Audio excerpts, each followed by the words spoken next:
linaonyesha nafasi ya utumishi, usaidizi ambayo Mungu anaamua kuiteua kwa kabila la Walawi na kumpelekea Haruni wawe msaada wake.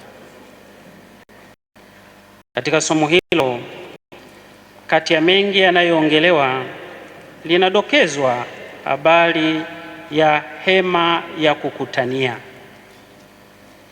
Ni nini hiyo? Maana yake nini? Na ilikuwa ina kazi gani hema ya kukutania?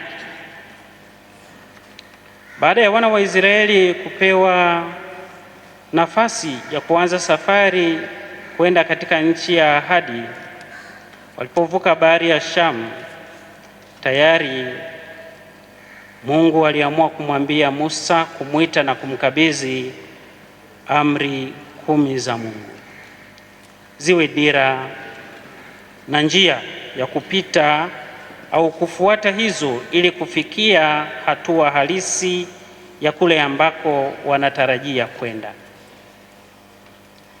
Hii pia ilikuwa ni ya muhimu sana, lakini ilionekana kuwa bado wana wa Israeli walikuwa na mahangaiko mengi na makubwa, na walimtaka Musa aseme na Mungu juu ya changamoto zao, lakini pia juu ya fursa mbalimbali walizozipata katika maisha.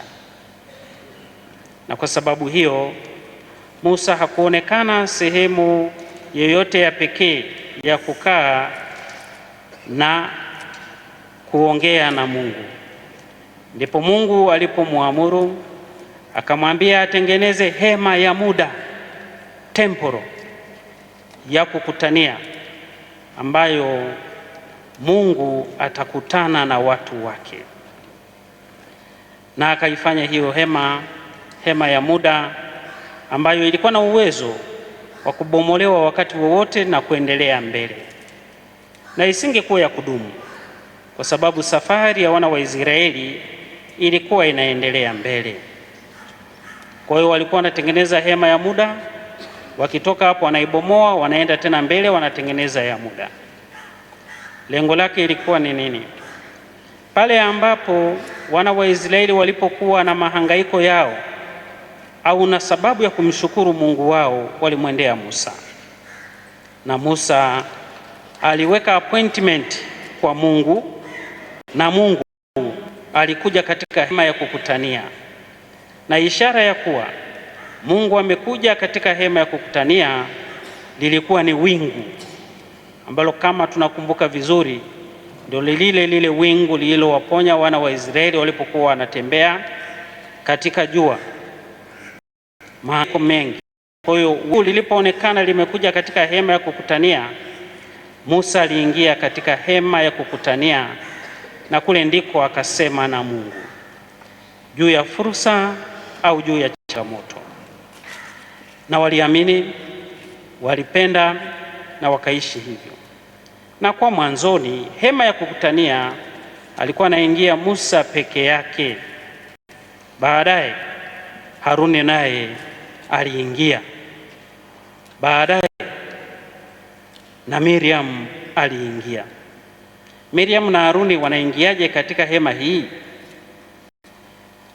Musa alikuwa na binti Mkushi, yaani binti wa Misri, alichukua kama mke wake.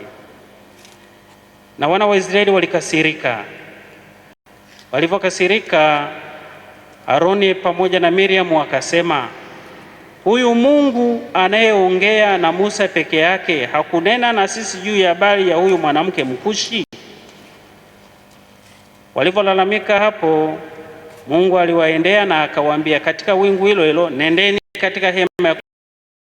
Ilikuwa ni fursa ya Miriam na Haruni pia kuingia katika hema ya kukutania, na pale akaongea nao, akawahurumia, akawasamehe, na wao wakajua kuwa jambo lililotendeka lilikuwa jema na kumfurahisha Mungu.